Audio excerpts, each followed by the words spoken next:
ಸಖತ್ ಖಾರ ಬಣ್ಣ ಮತ್ತು ರುಚಿ ಆಚಿ ಚಿಲ್ಲಿ ಪೌಡರ್. ಬಿಕ್ಲು ಶಿವ ಮರ್ಡರ್ ಕೇಸ್ನಲ್ಲಿ ಭೈರತಿ ಬಸವರಾಜ್ಗೆ ದೊಡ್ಡ ಕಂಟಕ ಎದುರಾಗಿದೆ. ಜನಪ್ರತಿನಿಧಿಗಳ ವಿಶೇಷ ಕೋರ್ಟ್ ನಿರೀಕ್ಷಣಾ ಜಾಮೀನು ನಿರಾಕರಿಸಿದೆ.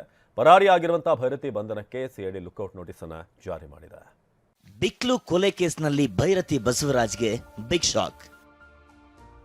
ಬಿಜೆಪಿ ಶಾಸಕನ ನಿರೀಕ್ಷಣಾ ಜಾಮೀನು ಅರ್ಜಿ ವಜಾ, ಬಂಧನ ಭೀತಿ.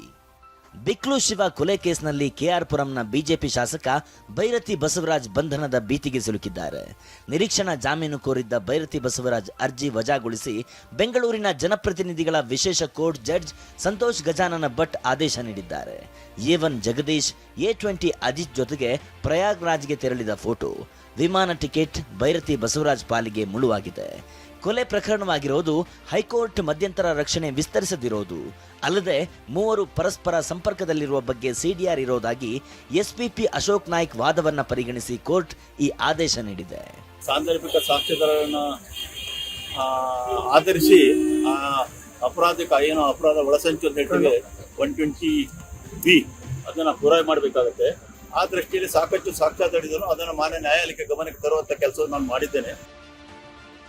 ಬಂಧನ ಭೀತಿಯಿಂದ ತಲೆಮರೆಸಿಕೊಂಡ ಶಾಸಕ ಭೈರತಿ ಬಸವರಾಜ್. ಗೋವಾ ಮಹಾರಾಷ್ಟ್ರದಲ್ಲಿ ಭೈರತಿಗಾಗಿ ಮುಂದುವರೆದ ಶೋಧ. ಬಲವಂತದ ಕ್ರಮ ತೆಗೆದುಕೊಳ್ಳಬಾರದು ಅಂತ ಮಧ್ಯಂತರ ರಕ್ಷಣೆ ನೀಡಿದ್ದ ಹೈಕೋರ್ಟ್ ತನ್ನ ಆದೇಶವನ್ನ ಹಿಂಪಡೆದಿತ್ತು.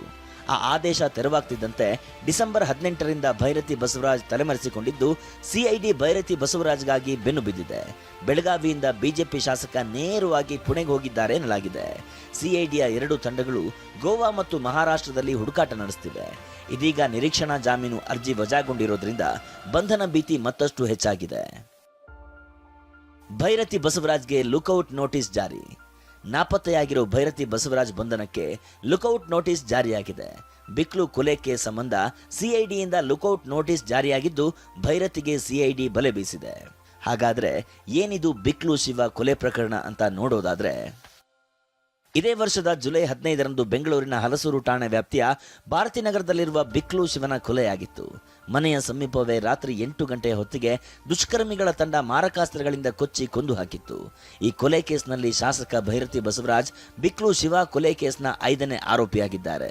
ಕೊಲೆ ಆರೋಪಿಗಳಾದ ಜಗ್ಗ, ಕಿರಣ್ ಸೇರಿ ಕೆಲ ಆರೋಪಿಗಳ ಜೊತೆ ಹಲವು ವರ್ಷಗಳಿಂದ ನಂಟು ಹೊಂದಿರೋದು ಗೊತ್ತಾಗಿದೆ. ಜಮೀನು ವಿಚಾರವಾಗಿ ಭೈರತಿ ಬಸವರಾಜ್ ಪರವಾಗಿ ಈ ಎಲ್ಲ ಆರೋಪಿಗಳು ಕೆಲಸ ಮಾಡ್ತಿದ್ರು ಅನ್ನಲಾಗಿದೆ. ಇನ್ನು ಕೊಲೆ ಪ್ರಕರಣದ ಮೊದಲ ಆರೋಪಿ ಜಗ್ಗ ಬೆಂಗಳೂರಿನ ಹೆಣ್ಣೂರು ರೌಡಿಶೀಟರ್ ಆಗಿದ್ದಾನೆ. ಜೊತೆಗೆ ಹೆಣ್ಣೂರು, ಇಂದಿರಾನಗರ, ಭಾರತೀನಗರ ಠಾಣೆಗಳಲ್ಲಿ ಪ್ರಕರಣ ದಾಖಲಾಗಿದೆ. ಇಂತಹ ಹಿನ್ನೆಲೆ ಇರೋ ಜಗದೀಶ್ ಭೈರತಿ ಬಸವರಾಜ್ಗೆ ಅತ್ಯಾಪ್ತನಾಗಿದ್ದ. ಭೈರತಿ ಬಸವರಾಜ್ ಜಮೀನು ವ್ಯಾಜ್ಯಗಳನ್ನ ಈ ಜಗ್ಗನ ಮೂಲಕ ಆಪರೇಟ್ ಮಾಡ್ತಿದ್ರು ಎನ್ನಲಾಗಿದೆ. ಆದರೆ ವಿಚಾರಣೆಯಲ್ಲಿ ಆರೋಪಿಗಳ ಪರಿಚಯವೇ ಇಲ್ಲ ಅಂತ ಭೈರತಿ ಹೇಳಿಕೆ ಕೊಟ್ಟಿದ್ರು. ಆದರೆ ಆರೋಪಿಗಳ ಜೊತೆಗೆ ನಿಕಟ ಸಂಪರ್ಕದಲ್ಲಿದ್ದ ಬಗ್ಗೆ ಫೋಟೋ ಲಭ್ಯವಾಗಿದೆ. ಹೀಗಾಗಿ ಭೈರತಿ ಕುಮ್ಮಕ್ಕಿನಿಂದಲೇ ಬಿಕ್ಲು ಶಿವ ಕೊಲೆ ನಡೆದಿದೆ ಎಂಬ ಆರೋಪವಿದೆ.